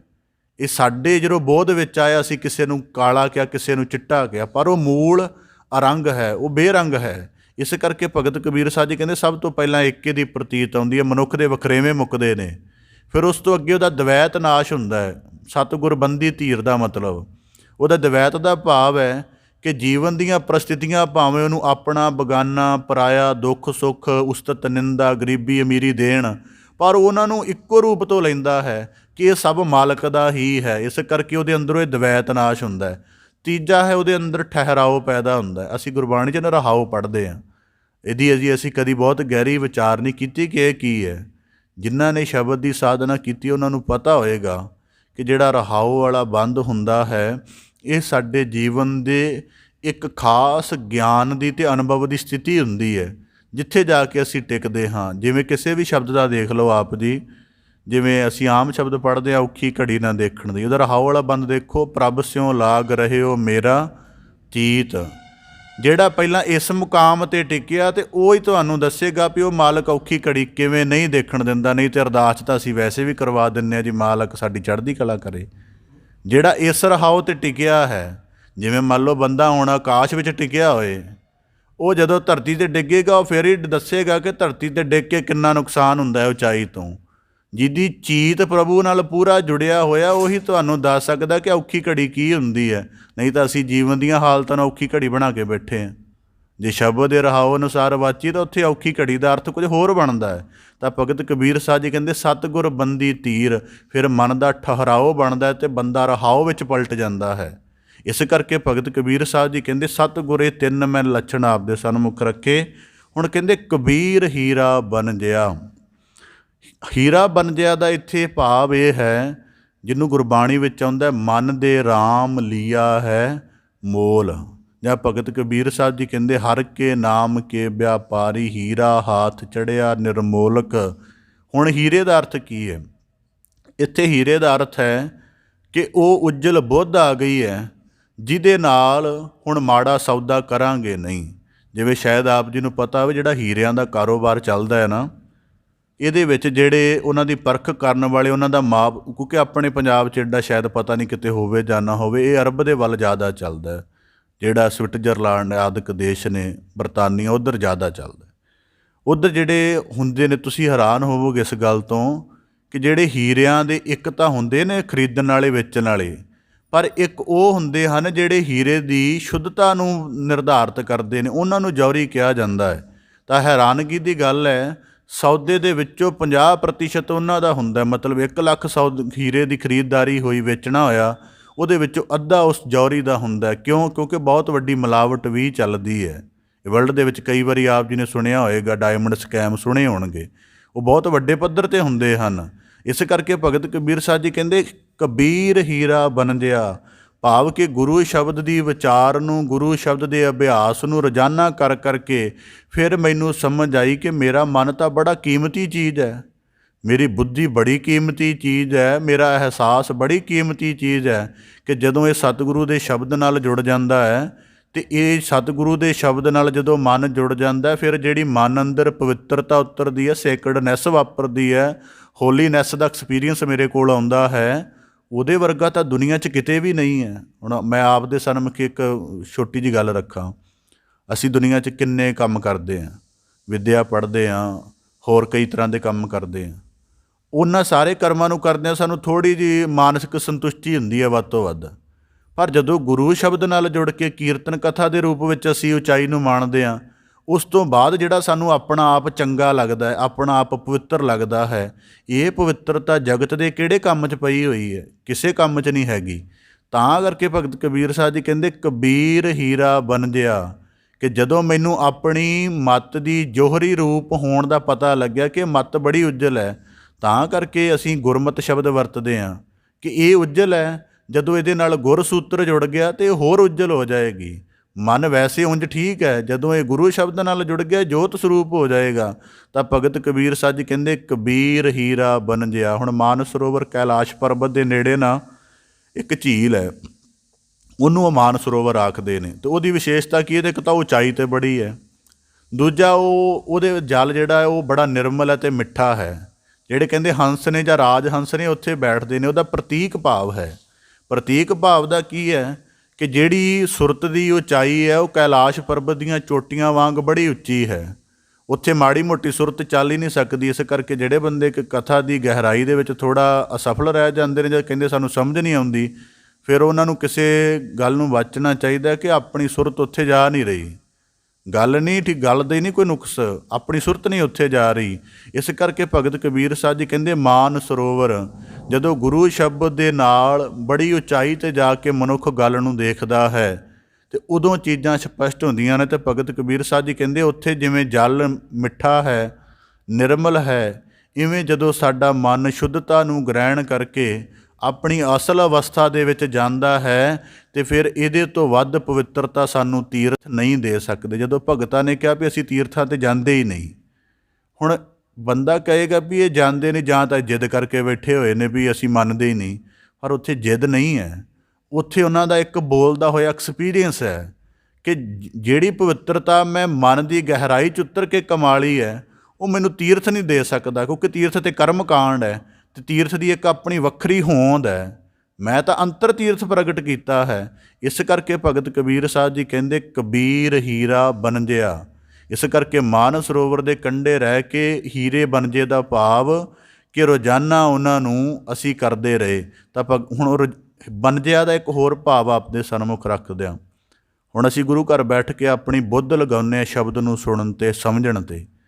ਜੇ ਇਸ ਸਾਰੇ ਸੁਣਨ ਸਮਝਣ ਦੇ ਨਾਲ ਸਾਨੂੰ ਗਿਆਨ ਦੇ ਕੁਝ ਨੁਕਤੇ ਸਪਸ਼ਟ ਹੋ ਜਾਣ ਅਤੇ ਸਮਝ ਲਓ ਕਿ ਅਸੀਂ ਆਪਣੀ ਸੁਰਤ ਦਾ ਸ਼ਬਦ ਦੇ ਨਾਲ ਮਿਲਾਪ ਕਰਨ ਵਾਲੇ ਸੌਦਾਗਰ ਹਾਂ ਅਤੇ ਉੱਤਮ ਵਣਜਾਰੇ ਹਾਂ। ਉੱਤਮ ਵਣਜਾਰੇ ਦਾ ਭਾਵ, ਹੁਣ ਦੇਖੋ ਇਹਦਾ ਮੈਂ ਇੱਕ ਹੋਰ ਆਪਦੇ ਸਨਮੁਖ ਜ਼ਿਕਰ ਰੱਖ ਦਿਆਂ। ਮੈਂ ਹਰੇਕ ਮਨੁੱਖ ਨੂੰ ਇੱਕ ਜਿਵੇਂ ਹੋਮਵਰਕ ਕਹਿ ਲਓ, ਇੱਕ ਆਪ ਜੀ ਨੂੰ ਨਿਰਣਾ ਦਿੰਦਾ ਇੱਕ ਦਿਨ ਦਾ, ਕਿ ਇੱਕ ਦਿਨ ਜਿੰਨਿਆਂ ਪਾਸ ਬੈਠਦੇ ਹੋ, ਜਿੰਨੀਆਂ ਗੱਲਾਂ ਕਰਦੇ ਹੋ, ਜਿੰਨਾ ਬੋਲਦੇ ਹੋ, ਜਿੰਨਾ ਸੁਣਦੇ ਹੋ, ਆਮ ਦੁਨਿਆਵੀ ਗੱਲ ਕਰਦੇ ਹਾਂ, ਉਸ ਸਾਰੀ ਗੱਲ ਦੇ ਵਿੱਚੋਂ ਉਚਾਈ ਲੱਭ ਕੇ ਲਿਆਓ। ਉਚਾਈ ਕੀ ਹੈ? ਕਿਸੇ ਮਹਿਫਲ 'ਚ ਬੈਠੇ ਆ, ਰਾਜਨੀਤੀ ਦੀ ਚਰਚਾ ਹੈ, ਉਸ ਰਾਜਨੀਤੀ ਵਿੱਚ ਬੰਦਿਆਂ ਦਾ ਦਵੈਤ, ਉਹਨਾਂ ਦੇ ਅਵਗੁਣ, ਉਹਦੀ ਹਲਕੇ ਪੱਧਰ ਦੀ ਚਰਚਾ ਕੰਮ ਕਰ ਰਹੀ ਹੁੰਦੀ। ਜੇ ਕੋਈ ਬਹੁਤ ਵੱਡੀ ਕਾਰੋਬਾਰੀ ਬੈਠਕ ਬੈਠੀ ਹੋਵੇ, ਉੱਥੇ ਬਹੁਤ ਸੂਖਮ ਰੂਪ ਦੇ ਵਿੱਚ ਲੋਭ ਅਤੇ ਉਹਦਾ ਵਿਸਥਾਰ ਕੰਮ ਕਰ ਰਿਹਾ ਹੁੰਦਾ। ਜੇ ਬਹੁਤ ਵੱਡੀ ਵਿੱਦਿਅਕ ਸਭਾ ਦੀ ਗੱਲ ਕਰ ਲਈ ਜਾਵੇ ਅਤੇ ਉੱਥੇ ਗਿਆਨ ਦੀ ਜਿਹੜੀ ਇੱਕ ਖਾਸ ਤਰ੍ਹਾਂ ਦੀ ਹਉਮੈ ਹੁੰਦੀ ਹੈ, ਉਹਦਾ ਵਿਸਥਾਰ ਹੁੰਦਾ ਹੈ। ਉਹਨਾਂ 'ਚੋਂ ਕਿਤੇ ਵੀ ਤੁਹਾਨੂੰ ਕੋਈ ਚੰਗੀ ਉਚਾਈ ਨਹੀਂ ਲੱਭੇਗੀ। ਪਰ ਜਦੋਂ ਅਸੀਂ ਗੁਰੂ ਸ਼ਬਦ ਦੀ ਵਿਚਾਰ ਕਰਦੇ ਹਾਂ, ਭਾਵੇਂ ਅਸੀਂ ਮੈਲੇ ਕੁਚੈਲੇ ਹਾਂ, ਪਰ ਫਿਰ ਵੀ ਅਸੀਂ ਗੁਰੂ ਸ਼ਬਦ ਦੀ ਉਚਾਈ ਤੱਕ ਅੱਪੜਨ ਦੀ ਗੱਲ ਕਰਦੇ ਹਾਂ, ਉਹਨੂੰ ਵਿਚਾਰਦੇ ਹਾਂ। ਤਾਂ ਹੀ ਵਿਚਾਰ ਕਿਹਾ ਜਾਂਦਾ ਹੈ ਕਿ ਭਾਵੇਂ ਉਹ ਉਚਾਈ ਹੈ, ਇਹਨੂੰ ਅੱਜ ਵਿਚਾਰੇਂਗਾ, ਕੱਲ੍ਹ ਤੇਰਾ ਕਰਮ ਬਣੇਗਾ, ਪਰਸੋਂ ਤੂੰ ਉਹਦੇ ਤੱਕ ਪਹੁੰਚ ਜਾਏਂਗਾ। ਇਸ ਕਰਕੇ ਇੱਕ ਦਿਨ ਦਾ ਹੀ ਨਿਰਣਾ ਕਰ ਲਓ ਕਿ ਸਾਨੂੰ ਆਲੇ ਦੁਆਲੇ 'ਚੋਂ ਕਿੰਨੀ ਕੁ ਉਚਾਈ ਮਿਲਦੀ ਹੈ। ਕੁਝ ਵੀ ਨਹੀਂ ਮਿਲਦੀ, ਬੰਦੇ ਨੂੰ ਮਨ ਦੀਆਂ ਨੀਵੀਆਂ ਹਾਲਤਾਂ ਹੀ ਮਿਲਦੀਆਂ ਨੇ। ਇਸ ਕਰਕੇ ਜਿਵੇਂ ਸਾਡੀ ਕੋਈ ਵੀ ਗੱਲ ਸ਼ੁਰੂ ਹੋਵੇ, ਉਹ ਅਸੀਂ ਪਹਿਲਾਂ ਚੰਗੇ ਵਾਕਾਂ ਤੋਂ ਸ਼ੁਰੂ ਕਰਦੇ ਹਾਂ, ਉਹ 5-7 ਮਿੰਟਾਂ ਬਾਅਦ ਉਹ ਕਿਤੇ ਨਾ ਕਿਤੇ ਫਸ ਜਾਂਦੀ, ਬਸ ਮੁੜ ਕੇ ਉਹਦੇ 'ਚੋਂ ਰਸ ਲਈ ਜਾਂਦੇ ਅਸੀਂ। ਤਾਂ ਕਰਕੇ ਭਗਤ ਕਬੀਰ ਸਾਹਿਬ ਜੀ ਕਹਿੰਦੇ, ਕਬੀਰ ਹੀਰਾ ਬਣਜਿਆ, ਕਿ ਉਂਝ ਸਾਡੀ ਮੱਤ ਬੁੱਧ ਬੜੀ ਉਜਲ ਹੈ, ਪਰ ਜਦੋਂ ਗੁਰੂ ਸ਼ਬਦ ਵਿਚਾਰ ਦਾ ਅੰਮ੍ਰਿਤ ਇਹਦੇ ਅੰਦਰ ਪਾਇਆ, ਉਦੋਂ ਇਹ ਚੰਗੀ ਹੋਈ ਅਤੇ ਮਾਨ ਸਰੋਵਰ ਤੀਰ ਅਤੇ ਮਾਨ ਸਰੋਵਰ ਦੇ ਕੰਢੇ ਰਹਿ ਕੇ ਕੀਤਾ। ਫਿਰ ਹੁਣ ਹੰਸ ਵਾਲੀ ਅਵਸਥਾ ਦੇ ਲੱਛਣ ਕੀ ਹਨ? ਬਾਬਾ ਫਰੀਦ ਸਾਹਿਬ ਜੀ ਦਾ ਸ਼ਲੋਕ ਹੈ, ਹੰਸ ਉੱਡਰ ਕੋਧਰੈ ਪਿਆ, ਲੋਕ ਵਿਡਾਰ ਨ ਜਾਏ, ਗਹਿਲਾ ਲੋਕ ਨਾ ਜਾਣਦਾ, ਹੰਸ ਨਾ ਕੋਧਰਾ ਖਾਏ। ਕਹਿੰਦੇ ਹੰਸ ਕਿਸੇ ਕੋਧਰੇ ਦੀ ਪੈਲੀ ਵਿੱਚ ਜਾ ਬੈਠਾ, ਲੋਕ ਭੱਜ ਭੱਜ ਕੇ ਡਾਉਂਦੇ ਫਿਰਨ, ਪਰ ਭਗਤ ਕਬੀਰ ਬਾਬਾ ਫਰੀਦ ਸਾਹਿਬ ਜੀ ਕਹਿੰਦੇ ਭੋਲੇ ਲੋਕ ਨਹੀਂ ਜਾਣਦੇ ਕਿ ਹੰਸ ਭਾਵੇਂ ਕੋਧਰੇ ਦੀ ਪੈਲੀ ਵਿੱਚ ਬਹਿ ਗਿਆ, ਪਰ ਉਹ ਆਪਣੀ ਖੁਰਾਕ ਜਿਹੜੀ ਹੈ ਮੋਤੀਆਂ ਦੀ ਉਹੀ ਲਏਗਾ। ਭਾਵ ਕਿ ਜਿਹੜੀ ਗੁਰਮੁਖ ਦੀ ਉੱਚੀ ਸੁਰਤ ਹੈ, ਦੁਨੀਆ ਦੀ ਜਿੰਨੀ ਮਰਜ਼ੀ ਮਜਲਸਾਂ ਦੇ ਵਿੱਚ ਬੈਠੀ ਰਹੇ, ਨਿਮਨ ਪ੍ਰਤਾਵਿਆਂ ਵਿੱਚ ਵਿਚਰਦੀ ਰਹੇ, ਪਰ ਉਹ ਆਪਣੀ ਖੁਰਾਕ ਨੂੰ ਗ੍ਰਹਿਣ ਕਰੇਗਾ। ਇਸ ਕਰਕੇ ਗੁਰਸਿੱਖ ਦਾ ਰੋਜ਼ਾਨਾ ਸਤ ਸੰਗਤ ਵਿੱਚ ਆਉਣ ਦਾ ਇੱਕ ਲੱਛਣ ਇਹ ਵੀ ਹੈ ਕਿ ਇਹਨੇ ਆਪਣੇ ਜੀਵਨ 'ਚ ਹੰਸ ਵਾਲਾ ਜੀਵਨ ਧਾਰਨ ਕੀਤਾ ਹੋਇਆ ਹੈ। ਇਸ ਕਰਕੇ ਤਾਂ ਰੋਜ਼ਾਨਾ ਸਤ ਸੰਗਤ 'ਚ ਆਉਂਦਾ ਹੈ। ਹੰਸ ਨੂੰ ਪਤਾ ਮੇਰੀ ਖੁਰਾਕ ਮਾਨ ਸਰੋਵਰ ਉਰੇ ਕਿਤੇ ਹੈ ਹੀ ਨਹੀਂ। ਜਿੰਨੀ ਮੈਨੂੰ ਮਿਠਾਸ ਨਿਰਮਲਤਾ ਚਾਹੀਦੀ ਉਹ ਮੇਰੇ ਗੁਰੂ ਸ਼ਬਦ ਦੇ ਸਰੋਵਰ ਵਿੱਚ ਹੀ ਹੈ। ਇਸ ਕਰਕੇ ਸਾਡਾ ਰੋਜ਼ਾਨਾ ਸਤ ਸੰਗਤ 'ਚ ਆਉਣਾ ਕੋਈ ਆਮ ਗੱਲ ਨਹੀਂ ਹੈ। ਇਸ ਕਰਕੇ ਮੈਂ ਅਕਸਰ ਵੀ ਕਈ ਵਾਰੀ ਆਖਦਾ ਹੁੰਦਾ ਕਿ ਜਿਹੜੇ ਵੀ ਅਸੀਂ ਕਰਮ ਕਰਦੇ ਹਾਂ, ਉਸ ਕਰਮ ਦੀ ਮਹੱਤਤਾ ਦੇ ਰੋਜ਼ ਕੋਈ ਨਾ ਕੋਈ ਨਵਾਂ ਲੱਛਣ ਗਿਣਨਾ ਚਾਹੀਦਾ। ਜਦੋਂ ਅਸੀਂ ਰੋਜ਼ ਨਵਾਂ ਲੱਛਣ ਗਿਣਦੇ ਹਾਂ ਤਾਂ ਫਿਰ ਸਾਡਾ ਕਰਮ ਪਖੰਡ ਨਹੀਂ ਰਹਿੰਦਾ। ਸਾਡੇ ਕੋਲ ਉਸ ਕਰਮ ਦਾ ਗਿਆਨ ਆ ਜਾਂਦਾ ਅਤੇ ਕਰਮ ਅਸੀਂ ਜ਼ਿਆਦਾ ਸ਼ਿੱਦਤ ਨਾਲ ਕਰਦੇ ਹਾਂ। ਜਿਵੇਂ ਆਰੰਭ ਦੇ ਵਿੱਚ ਇੱਕ ਨੁਕਤਾ ਆਇਆ ਸੀ ਕਿ ਸਤ ਸੰਗੀ ਤਿੰਨ ਤਰ੍ਹਾਂ ਦੇ ਵੀ ਹੋ ਸਕਦੇ ਨੇ। ਇੱਕ ਜਿਹੜਾ ਕੇਵਲ ਅਦਬ ਕਰਕੇ ਬੈਠਾ ਹੈ, ਇੱਕ ਸੰਗਤ ਨੂੰ ਟਕਸਾਲ ਸਮਝ ਕੇ ਬੈਠਾ ਹੈ, ਅਤੇ ਇੱਕ ਸੰਗਤ ਨੂੰ ਸ਼ਬਦ ਦਾ ਸਰੋਵਰ ਸਮਝ ਕੇ ਬੈਠਾ ਹੈ। ਇਸੇ ਤਰ੍ਹਾਂ ਭਗਤ ਕਬੀਰ ਸਾਹਿਬ ਜੀ ਕਹਿੰਦੇ ਮਾਨ ਸਰੋਵਰ ਤੀਰ, ਗੁਰੂ ਸ਼ਬਦ ਨਾਲ ਜੁੜ ਕੇ ਸੁਰਤ ਦੀ ਉਚਾਈ 'ਤੇ ਉਹ ਗੱਲ ਕਮਾਈ ਹੈ ਜਿਹਦੇ ਨਾਲ ਵਕਾਰਾਂ ਦਾ ਸਮੂਲ ਨਾਸ਼ ਹੋ ਗਿਆ, ਬਿਰਤੀਆਂ ਪੂਰੀਆਂ ਸ਼ੁੱਧ ਹੋ ਗਈਆਂ ਨੇ, ਪ੍ਰਵਿਰਤੀਆਂ ਦੇ ਕਰਮ ਗੁਰੂ ਸ਼ਬਦ ਅਨੁਸਾਰ ਹੋ ਗਏ ਹਨ ਅਤੇ ਮਨੁੱਖ ਆਪਣੇ ਜੀਵਨ ਦੀ ਅਮੋਲਕਤਾ ਨੂੰ ਮਾਣਦਾ ਹੈ। ਇਸ ਕਰਕੇ ਗੁਰਬਾਣੀ 'ਚ ਇੱਕ ਵਾਕ ਨਾ ਉਹ ਮਰੇ ਨਾ ਠਾਗੇ ਜਾਹੇ। ਉਹਦਾ ਭਾਵ ਕੀ ਹੈ? ਉਹਦਾ ਭਾਵ ਵੀ ਇਹੀ ਹੈ ਕਿ ਸਾਡੀ ਸੁਰਤ, ਸਾਡਾ ਜੀਵਨ ਇੰਨੀ ਉਚਾਈ 'ਤੇ ਹੈ ਕਿ ਹੁਣ ਵਕਾਰਾਂ ਹੱਥੋਂ ਲੁੱਟੇ ਮਾਰੇ ਨਹੀਂ ਜਾਵਾਂਗੇ। ਇਸ ਪ੍ਰਕਾਰ ਭਗਤ ਕਬੀਰ ਸਾਹਿਬ ਜੀ ਬਖਸ਼ਿਸ਼ ਕਰਦੇ ਹਨ, ਕਬੀਰ ਥੂਨੀ ਪਾਈ, ਕਿ ਸਾਡੇ ਲਈ ਗੁਰੂ ਕੀ ਸੰਗਤ ਮਾਨ ਸਰੋਵਰ ਵਾਂਗ ਹੈ।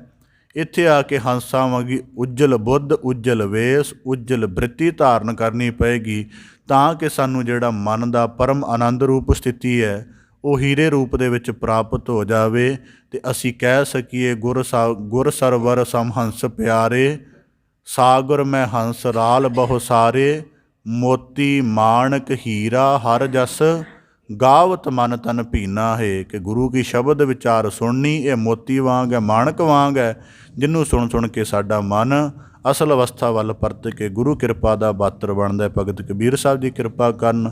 ਸ਼ਲੋਕ ਦਾ ਭਾਵ ਉਪਦੇਸ਼ ਸਾਡੇ ਸਾਰਿਆਂ ਦੇ ਹਿਰਦੇ ਅੰਦਰ ਵਸ ਜਾਏ ਜੀ।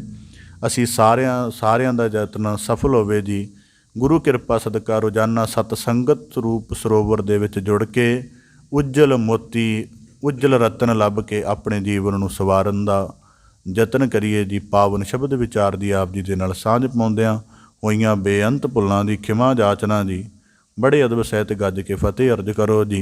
ਵਾਹਿਗੁਰੂ ਜੀ ਕਾ ਖਾਲਸਾ, ਵਾਹਿਗੁਰੂ।